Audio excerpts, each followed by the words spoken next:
My name's Yasmin, and I'm 32. I lived with someone who I would call crazy, and I don't use that term lightly. Either my husband was truly something special, as he would constantly berate and emotionally abuse me. This all started when he lost his job and had to rely on me financially to pay the bills. I work from home as a content creator and affiliate marketer. In this day and age, such jobs sell, and unfortunately, my husband was still of the firm belief that what I did for work was not considered work. He held these beliefs while maintaining the very accoladed and envied position as CEO for a firm. Unfortunately, he was let go due to a very disheartening situation that led the company to completely go down and crash into flames. Ever since then, I've been holding down the fort and providing for my man. It was during this time that he saw just how much money I was making, even as an up-and-coming affiliate marketer and content creator. The amount of money I received was a lot. I would be making upwards of $15,000 per month. But Oliver didn't pay much mind to this when he was at his job, because he thought that I wasn't making money at all. In his eyes, I was just his silly little housewife. Every time he would ask me for something, I could tell that his manhood was bruised, which I sympathized with for some time, as no one should be made to feel helpless and completely dependent on someone else. However, his bitterness was growing, and it became a complete turn-off. Not too long after, he started his antics of being rude and disrespectful to me. What would make matters worse is that his mother, Beatrice, who he loved most in the world, had no idea of him getting sacked. She was still under the impression that he was providing most of the household income, but that couldn't be further from the truth. She too, like him, was under the impression that what I did for work didn't constitute real work, and so this was a lovely facade that Oliver tried to keep up. When I first sympathized with my husband's feelings of dejection and melancholy, I agreed to play along with the idea that he was still working hard and that I was still relying on him. But recently, I've been battling with the thoughts of just blurting out the truth because I genuinely don't appreciate the way he's been treating me as of late. Yasmin, just to let you know, Mom will be here in a couple of hours, so you need to prepare something for her, Oliver said. I think it would be better if he'd prepare it for her since I'm working. I have several deadlines I need to meet, and all you're doing is playing video games all day, I responded. Begrudgingly, he went to the kitchen and prepared a meal for his mother. And by the time he was done, she arrived. "Oh, my lovely baby boy, how are you?" Beatrice greeted him. "Oh, just wonderful, Mom. Had a long day at work today, and now I'm exhausted." "But never too tired to see you," Oliver replied. "And Yasmin, where is she?" "Oh, she's just in the study, taking up a lot of space as usual for her work projects," Oliver answered. They cackled like two villains, but little did they know I was already on my way to the front door when I heard the doorbell, and I heard everything that they were saying. Nonetheless, I held my tongue and strolled in, acting as if I didn't just hear their hurtful commentary. "Beatrice, you look lovely as usual," I greeted her. "Yasmin, you look fat. Are you getting fatter? Are you pregnant?" she asked. "No, Beatrice, I'm not pregnant. I suppose I might have put on a bit more weight, but such is the life of a lazy housewife, I suppose. I mean, she just sits around all day while I go out and work." "Of course, she'd get a bit plumper, Mom," Oliver interjected. I shot him a death glare, and while Beatrice was laughing at the joke, he gave me a sheepish look as if to say, "Please take one for the team."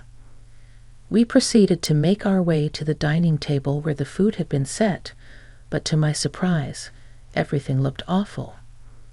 The table wasn't set properly. It was set haphazardly, as if the person, Oliver, setting the table was forced to do it with one hand tied behind their back and their eyes closed. "Goodness gracious me, Yasmin, how could you set the table like this?" "It looks awful," Beatrice commented. "For once in my life," I agreed with her, biting back the urge to expose this secret. I let out, "I must have just been extremely tired." My apologies, all the while looking at Oliver intently, trying to figure out just how someone could be that stupid. I pulled his arm, forcing him to come with me to the discreet lounge area so that I could talk freely. "Why would you set the table like that?" I demanded. "To teach you a lesson." "Excuse me, what lesson?" "You tried to embarrass me by making me do the work in the kitchen, so now I had to embarrass you in front of my mom to show you that I'm still the head of the household and I'm still in charge around here. Just because you're the one who's making the money, it doesn't mean that you disrespect and demean me in this way. When I tell you to do something, you do it. Got it?" He stomped off to rejoin his mother, leaving me with my jaw on the floor because I was completely shocked that I had just been spoken to in that way. If I'd known that Oliver would treat me this way when walking down that wedding aisle, I'll tell you that I would have turned around and walked in the opposite direction. After composing myself, I rejoined them. "Yasmin, did you find this food in the bin? Why does it taste so awful?" Beatrice inquired. "Honestly, with the way you treat me, I wouldn't be surprised if you were trying to kill me," I retorted. Before I could even defend myself, Oliver interjected, "Honestly, I don't even know where I found her, Mom. You'd think with spending all that time in the kitchen that she'd learn a thing or two, but no." They burst out laughing, and I just sat there, shocked that all of this was going down. The afternoon went on with us chatting casually on the table with occasional moments of beating down on my character as a lazy housewife. The insults were subsequently paired with endless praise for my hard-working husband. Little did Beatrice know. "You know, I've wondered why Oliver hasn't taken me on a special vacation. With all that money you're making, you should take me somewhere. And it has to be somewhere lavish like the Four Seasons," Beatrice suggested. Feeling a little bit peeved and petty from everything that was going on between Oliver and me, I decided to chime in. "Oh, how about a vacation to Dubai? It's not like we can't afford a night at the Burj Khalifa," I said.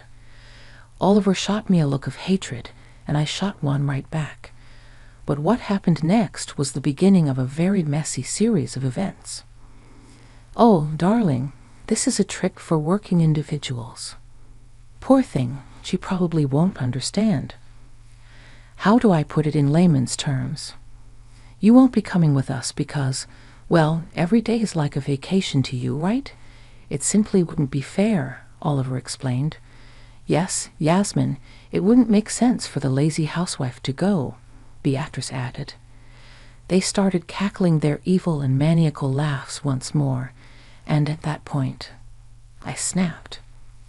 I stood up, hit my hands on the table to demand attention, and said, "Actually, I do deserve to go on this vacation because I've been the one working tirelessly day in and day out just to provide for your selfish and inconsiderate son." Beatrice looked confused, and Oliver began to seethe. "I don't care that you'll be mad at me. I have to speak my truth. Beatrice, your precious little boy, who is rich, has been laid off from work months ago. I've had to be working constantly just to provide this table set that you're eating off of. I bought that with my money, the nasty food that was made, all from groceries that I bought with my money, and even the food itself was prepared by Oliver. He's the one who's been doing the cooking and cleaning. He barely does that either. It seems to me that he's the lazy housewife and not me," I proclaimed. The house was completely silent, and then after moments of deafening silence, something strange happened. Beatrice began to laugh. "Oh my goodness, Oliver, you didn't tell me that your wife was a comedian," she exclaimed. Oh yes, Mother, she was just joking, you know. She's into things like dark humor and whatnot. You could have a career in stand-up, sweetie." "That was absolute gold," Oliver added. I was stunned. I had nothing to say. Despite blurting out the truth, Beatrice was just too oblivious and so madly in love with her son that she simply couldn't believe what I said. To try and prove my point, I pulled up an article on the events of my husband getting laid off, but Beatrice didn't find this funny at all. Now, Yasmin, I'm no stick in the mud. I know how to get lit, as the kids of today say. I can laugh at a couple of dark jokes, but this is too far. How could you go as far as to make a whole fake website slandering my poor baby's name? She scolded. That woman was too far gone. There was no way that I'd be able to convince her that her son was indeed unemployed and was relying on me for income. I tried explaining further, but she was visibly annoyed at this point. Enough? I won't listen to this any longer. You've taken things too far now. How can you slander your husband's good name and make it seem like he isn't taking care of his home, just like you, Beatrice? I've also had enough, Oliver. Tell her the truth right now. We both waited with bated breath for Oliver's answer. He finally said, I'm so disappointed in you, Yasmin. How could you take that joke this far? I was completely flawed. I had nothing left for these idiots who were standing in my home. I simply couldn't speak. I was so shocked in my state of complete disbelief. Beatrice began to yell and throw all sorts of insults in my direction, saying that I'm an awful housewife for making up a fake website that detailed my husband being let go. Do you know where you'd be without Oliver? On the streets? That's where. You have to take this down. Right this instant. I've been telling you that this isn't my website. It's a legitimate news place that shares local news nonsense. You're just trying to make him look bad. This went on and on into the late evening, and Oliver was backing up his mom, attempting to gaslight me into believing that I was the crazy one. What happened next shocked both of me and Oliver. Oliver, my baby, you can no longer stay here with her. You have to move into something better since she doesn't know how to appreciate her man. Let's teach her a lesson. I've been looking at places to rent on Zillow, and we have to go to this marvelous place on Palm Island. I think a couple of months away from her will teach her a valuable lesson. I could see the panic set in on Oliver's face. Palm Island, that was an expensive neighborhood. There was no way that he'd be able to afford that. Oh, Mom, I don't think we need to be that fresh. There's no need to teach her a lesson. I think she's already learned it. I will stay here and take care of her. Without me, she'd be nothing after all, right, Yasmin? I could see that he was looking for me to confirm his false narrative. He wanted me to play along, receive a final earful from his mother, and have our lives proceed as usual with Beatrice under the impression that I do nothing while he brings in the big bucks. But I wasn't going to have that, not this time. Oliver, I don't think I've learned my lesson. I'm ungrateful, and I need to be put in my place. Right, fine, no problem. You and your mom can rent a place on Palm Island, and I'll be here wallowing. Ah, the cheek. You'll be sorry, Yasmin, just wait. You won't enjoy the lovely house with us. You'll be stuck here thinking about what you've done. All of the blood from Oliver's face drained. He looked like he'd seen a ghost, but I know the real reason why he looked like that. He was doing mental gymnastics, trying to calculate how much he had left in his savings. I laughed internally, just waiting to see how this would all go down. Beatrice made it a show to call Harold, who was a famous landlord that she knew, requesting if he could especially allow her and her son to move into one of the listings she saw. She put the phone on loudspeakers so that she could flaunt and gloat. Hello, darling. Remember that house? I saw on Zillow. Is it possible if you could bring over the paperwork, as I would like to move in? Wow, that quick. We talked about this just days ago. That property is quite expensive, doll. Are you sure? I'll be moving in with my son. He's loaded. He's gonna take care of everything, won't you, sweetie?" Oliver sent over a curt and shy nod. "Well, that won't be a problem then. Just send over the necessary documents, and we'll begin the move-in process ASAP." After cutting the call, Beatrice insisted that Oliver should stay another night in this wretched and ungrateful household. Beatrice wanted to stay with Oliver in some luxury hotel until they were able to move into their house, which costs 5 figures to rent per month. Oliver did his best to stay, knowing that his funds were going to be depleted before his very eyes, but still refusing to just tell the truth. It's a shame how someone can be so narcissistic that they wouldn't be able to admit a simple thing to avoid drama and chaos. Nevertheless, I didn't stop them. I even went as far as to pack up his belongings and send them off to wherever they wanted to go. Oliver was sending me text messages throughout the night, begging and pleading with me to say I was sorry so that he could feign feeling bad for me and subsequently come home to take care of me. But I wasn't having any of that. I told him that his pride will be the reason for his demise and that he should just come clean before it was too late. But my husband has a hard head and simply would not listen to reason. Some weeks of him spending time in a ridiculously expensive luxury resort with his mother siphoning his funds went by. At this point, his begging became incessant, and he showed me that his funds were depleting steadily due to his mother's spending habits. I'd often ignore his requests at this point, letting him suffer the same way that I had when I had to cover for his lying and broke behind. Beatrice called me to gloat about the rental property finally being finalized. I continued to congratulate her and wish her all the best, and she was irritated that I wasn't perturbed by the situation. But she'd find out soon enough. Not only did Oliver have to pay the deposit, brokerage, and rental fee for the first month's rent, but he also had to buy lavish furniture to complement the new home. Understandably, he was struggling, but for some reason, he still refused to come clean. In another attempt to try and make me feel bad, Beatrice invited me over to the luxurious house to see just exactly what I was missing. I came, and I was elated, the reaction she didn't want to see, as I knew deep down that Oliver was crying every night, attempting desperately to get a job to compensate for what he was spending. Beatrice simply couldn't understand why I wasn't being apologetic for everything, because she still believed that her son was in the right.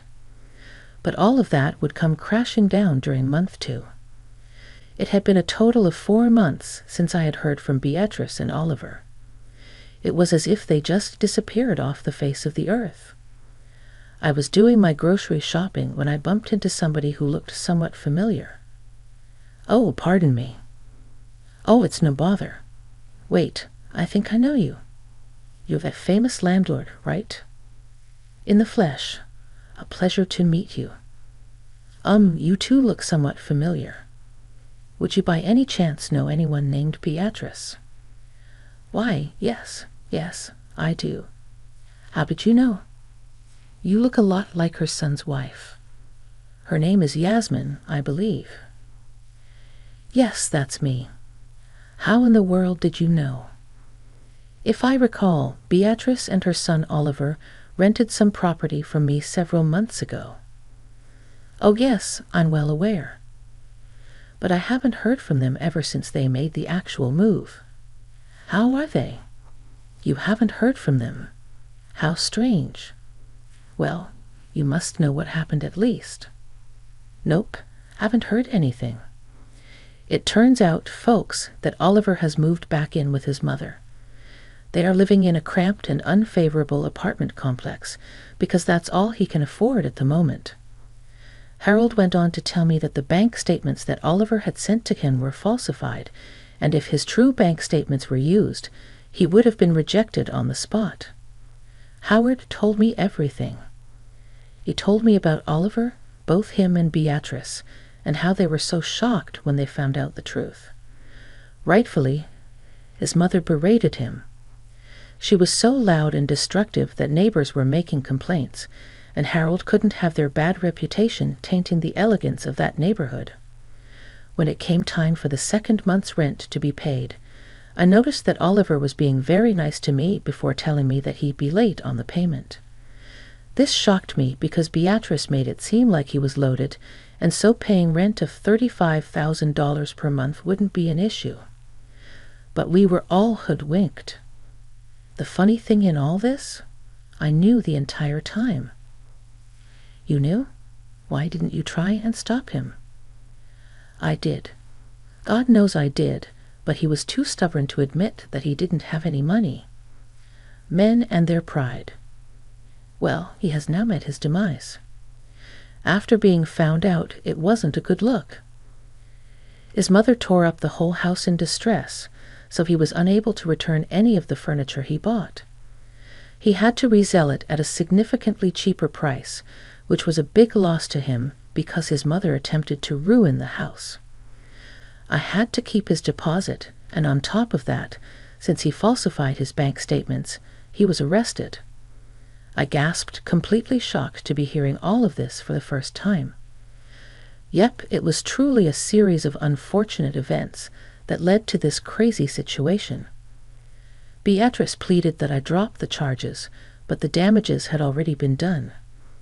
Your husband spent 2 months in jail waiting to post bail. His mother had sold her house to pay his bail, and with the remaining amount of money that they could scrounge up, they opted to live together in some dingy apartment complex on the other side of town. Do you mean to tell me that you haven't heard from any of them? Nope, not one squeak. I'm guessing they're all just extremely embarrassed about the situation. But honestly, good riddance. They made my life a living hell. Please, could you tell me where they're staying so that I can pay a visit sometime and deliver some divorce papers? Harold jotted down the address of where they were staying, and we set our deals. I left the grocery store, making a new friend and apparently gaining 2 enemies.